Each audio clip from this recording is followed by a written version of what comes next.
বুদ্ধিমান ছেলেরা সুন্দরী মেয়ে বিয়ে না করার কারণ জানলে অবাক হবেন। যদি আপনার ভরসা উপরওয়ালার উপর থাকে, তাহলে আপনার ভাগ্যে যা আছে আপনি তাই পাবেন। কিন্তু বিশ্বাস যদি থাকে নিজের ওপরে, উপরওয়ালা আপনার ভাগ্যে সেটাই লিখবে যেটা আপনি চাইবেন। ভাগ্য সবার দুয়ারে আসার জন্য অপেক্ষা করে, উপযাচক হয়ে আসে না, তাকে ডেকে আনতে হয়। জিনিসপত্রের দাম যতই বেড়ে যাক, এই 3 ধরনের মানুষের কাছে তার কোনো প্রভাব পড়ে না। 1, যে অসৎ পথে উপার্জন করে। 2, যে বাবার হোটেলে খায়। 3, যে চেয়ে খায়। বুদ্ধিমান মানুষেরা কখনো দুটি কাজ করে না। যারা তর্ক করে তাদের সাথে মেশে না, যারা অহংকারী তাদের সঙ্গে কথা বলে না। জীবনে কয়টি বিষয়ে কখনো লজ্জা পাবেন না: বৃদ্ধ মা বাবা, দরিদ্র বন্ধু, আর সাধারণ জীবনযাপন। জীবনে ভালো থাকতে চাইলে 5টি কথা মেনে চলুন। কথা কম বলবেন, কানে কম শুনবেন, রাগ কম দেখাবেন, মানুষকে আপন কম ভাববেন। যত বোকা মানুষ হবেন, তত বেশি সুখে থাকবেন। যে যত্ন করতে জানে, সে পায়ের জুতোটাও সাবধানে রাখে, আর যে যত্ন জানে না, সে হীরের আংটিটাও হারিয়ে ফেলে। নিজের বোনের জন্য যেমন ছেলে চাও, অন্যের বোনের জন্যও তুমি তেমন হয়ে যাও। জীবনের প্রতিটি পা খুব সাবধানে ফেলো, কারণ কিছু মানুষ অপেক্ষা করে আছে তোমার ফুল ধরবার জন্য, তাই খুব সাবধান। মানুষ কতক্ষণ তোমাকে ভালো বলবে জানো? যতক্ষণ তুমি অন্যায়গুলো সহ্য করে চুপ করে থাকবে। গরু ঘাস খেয়েও দুধ দেয়, আর সাপ দুধ খেয়েও বিষ ঢালে। পার্থক্য খাবারের নয়, ওদের স্বভাবজাত আচরণের। যদি তুমি গরিব হও, নিজের আত্মীয়রাও খোঁজ নিতে ভুলে যায়।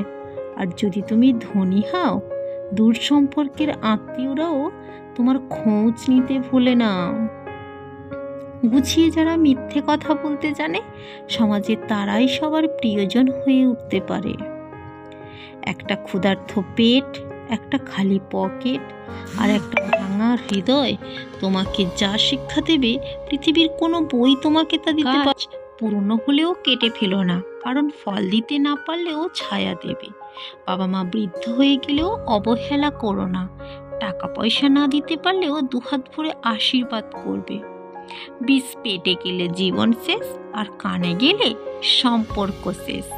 ছোটবেলায় আমরা পেন্সিল ব্যবহার করতাম, আর এখন কলম ব্যবহার করি, কারণ ছোটবেলার ভুলগুলো সংশোধনযোগ্য, কিন্তু বড়বেলার ভুলগুলো আমরা দেখতেই পাই না। হিংসা তারাই করে যাদের কোনো যোগ্যতা নেই। 84 লক্ষ এই পৃথিবীতে একমাত্র মানুষ যারা রোজগার করে, বাকি প্রাণীরা কিন্তু অনাহারে মরে না, আর মানুষই বেশি পেট ভরে না। ঘোড়া যেখান থেকে জল পান করে সেখান থেকে জল পান করুন, কারণ ঘোড়া কখনো খারাপ জল পান করে না। বিড়াল যেখানে ঘুমায় সেখানে বিছানা পাতুন, কারণ বিড়াল কখনো নোংরা অপবিত্র জায়গায় ঘুমায় না।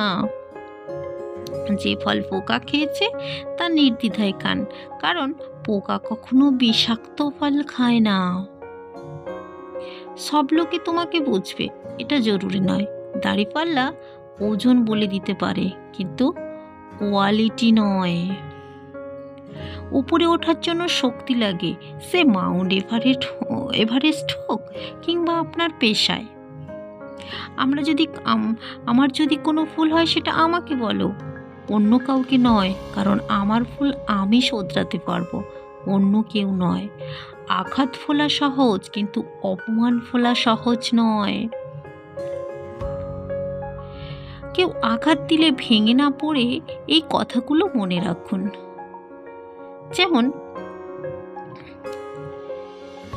নিজের প্রতি বিশ্বাস রাখুন, নিজের ধর্মচর্চা করুন, নিজেকে ব্যস্ত রাখুন,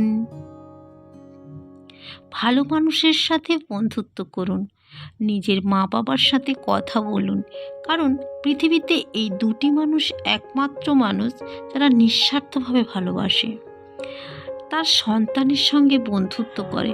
মনে রাখবেন, বাঘ যখন শিকার করে তখন এক পা পেছনে আসে, তেমনি কোনো কাজে অসফল হলে বুঝে নিতে হবে নতুন কোনো কাজে এগিয়ে যাওয়ার নিশানা।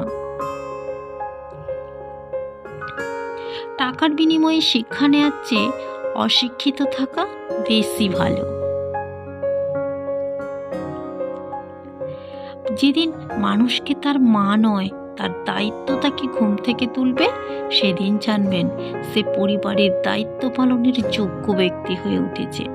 এমন কাউকে ভালোবাসুন যে ভালোবাসতে না পারলেও সম্মান করবে। আগে নিজের কেরিয়ার তৈরি করুন, তারপর ভালোবাসাকে সময় দিন। নিজের কাছে নিজে সৎ থাকুন, কারণ শেষ দিনে অর্থের নয়, কর্মের বিচার হবে।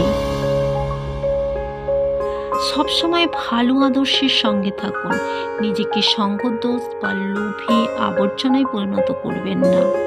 কারণ দেখবেন, ঝাড়ু যখন এক সূত্রে বাঁধা থাকে ততক্ষণ তা আবর্জনা পরিষ্কার করে, আবার সেই ঝাড়ু যখন ছিঁড়ে আলাদা হয়ে যায় তখন সে নিজেই কিন্তু আবর্জনায় পরিণত হয়। মানুষ বড়ই আজব প্রাণী। ডুবে গেলে জলকে দোষ দেয়, হোঁচট খেলে পাথরকে দোষ দেয়, নিজের কর্মের দোষ ভাগ্যকে দেয়, অথচ নিজের দোষ দেখতেই পায় না।